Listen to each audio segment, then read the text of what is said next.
Welcome to On Texas Football. I'm Bobby Burton, joined by CJ Vogel. CJ, thanks for joining me today. We're going to talk a little bit about the Longhorns and the final grades from the folks over at Pro Football Focus. They are the ones that essentially grade each and every snap of a player throughout the season, and they came out with their final grades for the University of Texas on the year. It's quite interesting. Texas had over 1,100 snaps total on offense for the year. Three players, CJ, eclipsed the 1,000 snap mark for Texas on offense. It's crazy. Hayden Connor, Jake Majors, and Gunnar Helm. All three of those guys played over 1,000 snaps. But let's talk a little bit about the grades within those folks and what it all means. Let's start at quarterback. Quinn Ewers gets a 72.7 grade by Pro Football Focus. Arch Manning with an 88 grade, obviously with quite a few less snaps. Ewers on the year with 901 snaps compared to Manning's just 233. What do you make of Ewers' grade here and versus that of other quarterbacks similarly situated to him? I know he wasn't in the top 5 quarterbacks or anything like that, but overall, compared to others in the Pro Football Focus group, what do you think? Yeah, I think it's probably fair. And, you got to look at it from a game-by-game perspective, right? Pro Football Focus, for those unfamiliar, 70 is basically a passing grade. You did well. 80 is normally very much in the conversation for an all-conference bid, in that conversation. 90s are all-American levels. Anything below 60, that you start teetering on not being a starter anymore, right? For Quinn, it's funny. You look at it. His worst game was obviously Georgia at home. He had a 30 overall grade there, whereas his highest graded game was against Georgia in the SEC championship game, where he had an 87.7. For those wondering, 79.5 was what he received against Michigan week 2. So that's kind of how it goes back and forth there. But for Quinn, right at 72, I think that's probably fair, right? There's too often you saw the offense kind of stagnant. You didn't see that consistency, that rhythm at times for Quinn. I know the self-sacks were an issue. You didn't see him extend with his legs. Those are all knocks coming from the NFL grades as well. But I think that he did enough at times, obviously, to get Texas where they needed to go. 72 feels pretty fair, Bobby. Yeah, and 88 from Arch Manning, it should be mentioned. That a lot of that came against some non-conference opponents that were not quite as talented as Longhorns, including and also, I guess, against Mississippi State as well. But Quinn Ewers, 72.7. Arch Manning, 88. Maybe a good sign for the future there for the Longhorns. Running back, the room was primarily 3 players. Really, 2 took the lion's share of snaps. Trey Wisner and Jaden Blue. Wisner, surprisingly high, 80.8 for Trey Wisner. Jaden Blue, who just declared for the NFL draft, 73.2. Jarrett Gibson, 71.1 overall. What are your thoughts on the running back group and how high Wisner graded out overall? Yeah, I think that's just a testament to the season and how it progressed for Trey, right? I remember talking with Coach Troyce in Atlanta, just talking about what it was about Wisner's game that stood out to him. He said, look, as the game goes on, as the season goes on, he gets better. As he gets more familiar with the blocking schemes up front, as he gets more familiar with the rhythms of a football game, he improves. And look, 80.8, Bobby, that's the 3rd highest offensive grade that we'll be talking about today for the Longhorns this year. Now, where does this running back room need to improve? Well, that's in the pass blocking category. Jaden Blue, Jarrett Gibson, Trey Wisner, the highest of the bunch in pass blocking. How about 40.4? That was Jaden Blue, Trey Wisner, 39.0, and Jarrett Gibson, 18.3. I know that's new and a lot to take on for a young running back, but that's a big part of the game that's got to improve with this room next year, and hopefully it will with the bigger back like C.J. Baxter returning to the lineup. I love it. The pass blocking grade, very apparent. I wonder what their receiving grades were for Blue, who scored a lot of touchdowns that way as well. What were their receiving grades out of the backfield as receivers? 64.7 for Jaden Blue, 63.6 for Trey Wisner. Jarrett Gibson right around 58, but you get the good and the bad, right? There were a few drops, right? Wisner had a big drop against Georgia at home in the first game. Jaden Blue had a couple drops that went through his hands. One ended up in an interception by Arch Manning. But you see the big plays as well. So how it offsets, obviously, that's one that you got to clean up the drops between the two. I believe there's 9 combined drops between Wisner and Blue in 2024.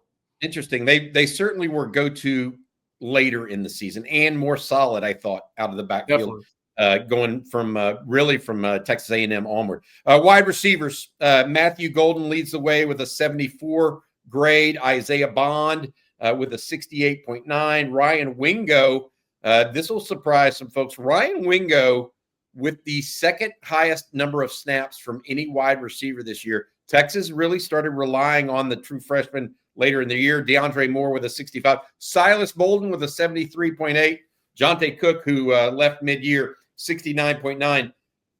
The grades here kind of middling, I think, for what you might have expected coming into the preseason. But Golden was clearly the guy for Quinn Ewers and Steve Sarkisian late in the year. Yeah, of course, only 13 yards shy, Bobby, of 1,000 on the season. He had a really solid drop number as well, and drops account for, obviously, passes that hit the hands, expected to be caught. Look, 75 on the drop radius. That's pretty good for Matthew Golden, considering he had 83 targets on the season. What's interesting is Ryan Wingo. You mentioned second most snaps of any wide receiver this year. He had the 7th most targets on the team this year. So maybe not correlating completely with his snap count. I know at least when Isaiah Bond was in the rotation for the first half of the year, Texas liked to feed him very often in those first half of the season games. But I look for Ryan Wingo to maybe jump from 7 to number 1 next year, Bobby, with Arch Manning at the quarterback spot.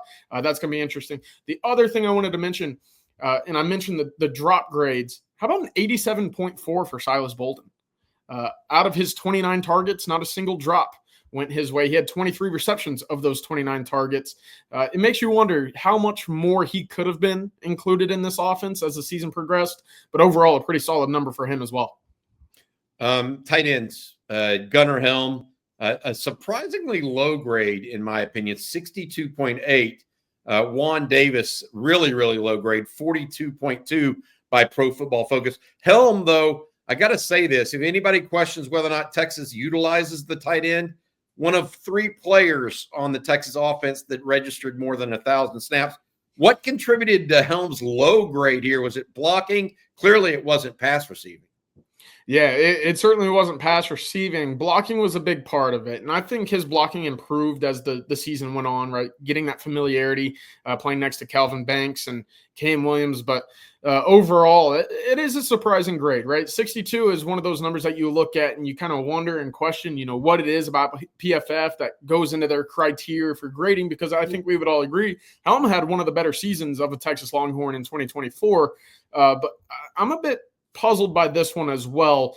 The inline run blocking is the biggest knock for him at 67 on the grade. Still, it's higher than his overall grade of 62. That's crazy to me, because I thought he was just tremendous. Maybe it's maybe they don't account for receiving as much or something, because he clearly was a weapon for the Longhorns. Right. But these grades, take them in or leave them as you will. But I think he definitely deserved higher. Offensive line, Kelvin Banks leads the way. The highest graded player on the offense as a starter with an 86 grade. Other ones, Jake Majors, 72.7. Hayden Connor, 70.9. DJ Campbell, 68.3. Cam Williams, 67.4. Then some backups, Cole Hudson with a 61.7. Trevor Gooseby pressed into action late in the year, 62.6. Those are the 7 that were given major grades. Obviously, Banks playing at an elite level all season long. Yeah, 3rd highest pass blocking grade of anybody in the country, the 6th highest overall offensive lineman grade of anybody in the country. And of course, he's doing that at 935 snaps, Bobby. That's quite a bit. Every single Texas offensive starter registered in the top 20 for snaps by an offensive lineman this year. In fact, Hayden Connor at 1,067 and Jake Majors at 1,042 were number 1 and 2 of offensive linemen in snap counts in the entire season. Talk about fortunate injury luck for the Longhorns. I know it bit them a little bit down the stretch at the end of the season, but to have over 1,000 snaps and really have that main core for most of the regular season, postseason. Pretty important, and Texas is certainly fortunate in that regard as well. But really, Banks, as we talked about it, with the Lombardi and the Outland going his direction this year, the number one guy this year in terms of pass blocking and overall offensive line grades for the Longhorns. Let me ask you about DJ Campbell and Cam Williams, if you don't mind, because they got some they got some last couple weeks, some negative comments on their pass blocking. What were their pass blocking grades overall compared to their run grades? Yeah, this might have been a little bit surprising here. We'll start with DJ Campbell at right guard. He actually had a 76.8 pass blocking grade, whereas he only had a 66.5 in the run blocking grade. So you look at DJ and you see the physicality, you see the size, you say, yeah, he's going to be a road grader. That's going to be what he does. Whereas we've also seen some sacks and some miscommunications in those twists, stunts, games that defensive lines play, and yet almost a full 10th higher on the grading scale in terms of pass protection than run blocking. Moving out to right tackle, Cam Williams, a little bit more of an even grade for him, 72.6 in pass protection and a 70.8 in run blocking. Of course, the two of them combined for one of the better running games of the entire season for the Longhorns against Clemson, where Texas feasted going off that right side between the two. But overall, Texas run game, not necessarily as consistent throughout the season, and that's why you see the knocks. So both Cam Williams' run grade and pass grade were higher than his overall grade. I'm assuming that's the negative. Then comes the pre-snap penalties. That probably knocked him down quite a bit. So how about 16 penalties on the season, Bobby? 16 penalties on the season for Cam Williams? Yes. Interesting. Hey, before we go to defense, we want to say thank you to our sponsor. That is Hargrove Roofing. Thank you very much to our friends over at Hargrove Roofing with offices all over Louisiana and Arkansas, and of course, Texas, including Austin, excuse me. Hargrove Roofing will take care of all of your roofing needs, plus they're Longhorn friendly with partners like former defensive lineman tackle Stevie Lee. They are the most pro burnt orange roofing company out there. Call them today for a free roof inspection. Hargrove Roofing, know who's on your roof. Thanks to Billy Hargrove and those folks very much for sponsoring On Texas Football. Let's move on to defense. Colin Simmons leads the edges. We'll start there with an 82.5 grade. Not surprising, in my opinion, based on what he was able to do. Trey Moore, a 75. Barron Sorrell, 71. Ethan Burke with a 64.6, trailing the others. What do you make that of Colin Simmons and how he grades out compared to some of the other elite defensive ends across the country? Yeah, I think it's right on par. I think it might actually be a little low because, of course, you look at the sack numbers, you see the pressures, and you say, yeah, that's pretty solid for a 5-star freshman, right? But I think it's the chase around read option plays that he makes in the run game, right? We saw that a number of times that added to his tackle for loss tally this year as well. Colin, to his credit, though, look, he was a top 25 overall defensive lineman graded by PFF in year one. That's pretty special. Of course, you know, some of the leaders in that regard were Abdul Carter, who was number 1 overall from Penn State, Princely Umanmielen from Ole Miss, and then Jack Sawyer, who obviously Texas fans are very familiar with now after the Cotton Bowl. He ranked in the top 3, but a really good start to the career of Colin Simmons, who finished out top 25, Bobby. All right, defensive tackle, moving on there. 2 guys that came back for their senior years had banner years, according to Pro Football Focus. Alfred Collins ending up the highest graded defensive tackle, 87.2. Vernon Broughton, 86.1. And then you had 2 transfers that saw a lot of action. Jermaine Lole, a 74.8. Bill Norton, 61.7. True freshman Alex January with the 63.2 and just under 100 snaps for him on the season. What do you make of those 2 guys, Collins and Broughton, on the interior? Definitely better seasons maybe than most expected going into it.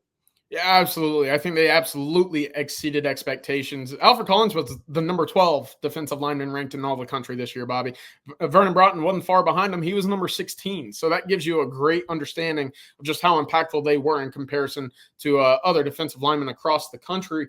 One thing that I thought was really interesting is hey, look, Alfred Collins playing the run was really something that I thought stood off the table for the Longhorns. And on the flip side, it was Vernon Broughton, what he was able to do getting after the passer from the interior that made life very difficult for opposing quarterbacks and offensive lines.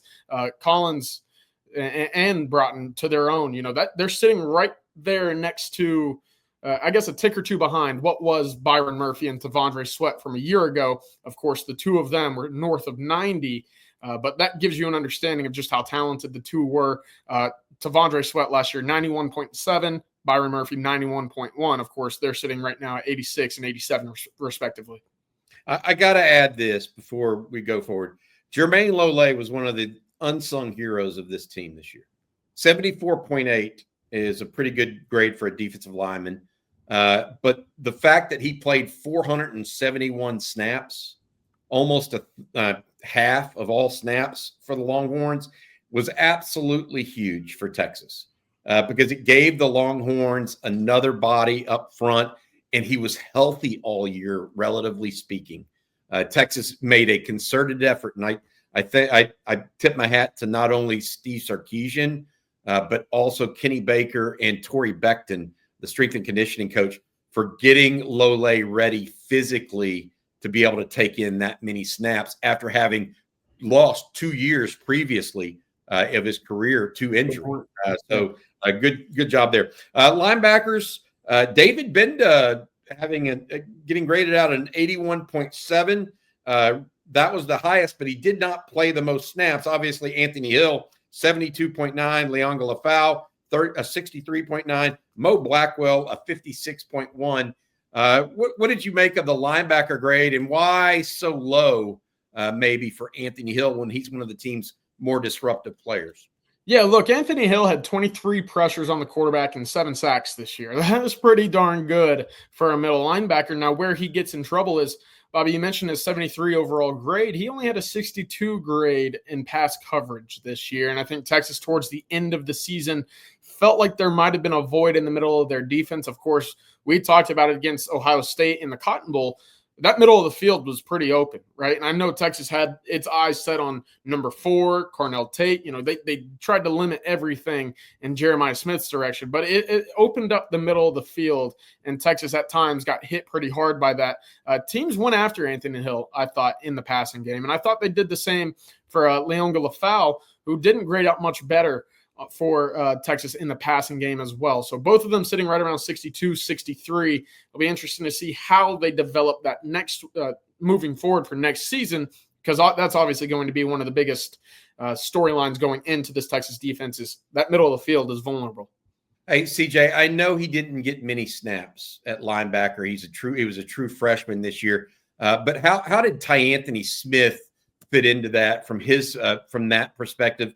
He seemed to be really good again in pass coverage, comparatively speaking. Frankly, what were his grades, just to give people a taste there? Yeah, he was a 68 overall with a 62 pass coverage grade. The big knock for him, surprisingly, was actually his tackling. He had 3 missed tackles on roughly 96 snaps, Bobby. So that kind of gives you an understanding of where his big knock comes. He had a 55 grade in tackling. Okay. All right. Gotcha. All right. Let's go on to the secondary, if you don't mind, CJ. The highest rated players, the 2 highest rated players overall on the entire team come in the secondary. Jahdae Barron with a 90.8 is the highest rated Longhorn in 2024. Second highest, Andrew Makuba, a 90. The 2 Austin natives going back to back. And I tell you what, the third highest rated Longhorn ahead of Kelvin Banks is Michael Taft at 87.9. That shows just how strong this secondary was this year. Yeah, of course, winning a Thorpe certainly helps, Bobby, but Jahdae Barron was the number 2 overall coverage guy for PFF in 2024. Yet you don't need to go too far to see the rest of that secondary with him. Michael Taft, Jahdae Barron, all top 10 coverage grade guys for the Longhorns. Of course, Manny Muhammad towards the end of the season, he was tested quite a bit, I would say, especially in that Clemson game, and teams started to go after him quite a bit. He finished with a 71.5 coverage grade for the Longhorns this year. What's really surprising is, look, the penalties for the Longhorns, you don't see a lot of them in the secondary. Michael Taff and Manny Muhammad each had 4 on the season. That led players in the secondary. Texas, of course, in the playoffs actually played 2 cornerbacks with double digits alone by themselves. So that's a big selling point for me in the sense that this Texas defensive secondary was very sticky in coverage without committing many penalties in the back end. Okay. Yeah, I look at it, and just some other notes. Jalen Gilbo with a 66.1 at nickel. Jelani McDonald, a 71.8, and he flip-flopped between a nickel and a safety this year. He's going to be guy. Derek Williams, 74.8. Of course, he went out mid-season with that knee injury. He's expected back next year. Kobe Black, in right at 100 snaps with a 67.5. He's going to be expected to be relied on more in 2025 for sure. All right, CJ, that's going to do it for this. Some major takeaways here for you. Pass blocking, and this is for me. Pass blocking has to improve from Trey Wisner or whoever Texas has next year. The offensive line maybe didn't grade as high as some people would have hoped it would. That's probably expectations based on what they were, the third-year starters. But mid-70s for a lot, or low 70s, high 60s for everybody except for Kelvin Banks. And then those 3 safeties, those 3 DBs, they're high grades, as well as Colin Simmons, high grade as well. All right, you have anything else you want to add to that list of what your thoughts are overall on these Pro Football Focus grades? Yeah, look, Texas was the 4th ranked defense by PFF in its entirety for its grades. Yet they were 19th on offense. So that kind of gives you an idea of what it felt like, especially towards the end of the season, Bobby, when it felt like that defense was really the focal point of this team. That was what was going to carry this team towards the finish line, and it surely almost did, right? And so I think next year, if the Texas can improve those run grades, right, we talked about it with Cam Williams, we talked about it with DJ Campbell. For anybody that returns next year, that running game must improve, and the consistency must be there for the Longhorns. Now, Texas, of course, will be led by Arch Manning, who we talked about it, 88.0, highest graded player of anybody on the offense side for the Longhorns in 2024. We'll see how much he's able to carry this team next year, of course, with what is expected to be 80%, if not 100% of a brand new offensive line. You'd like to see a consistency in the run game to help him out. Yep. No, all right. A lot to look forward to, but good stuff to review as well. That's it for CJ Vogel and myself today. For CJ, I'm Bobby Burton. Y'all have a good one. Thanks also to our friends over at Hargrove Roofing. Know who's on your roof. Welcome.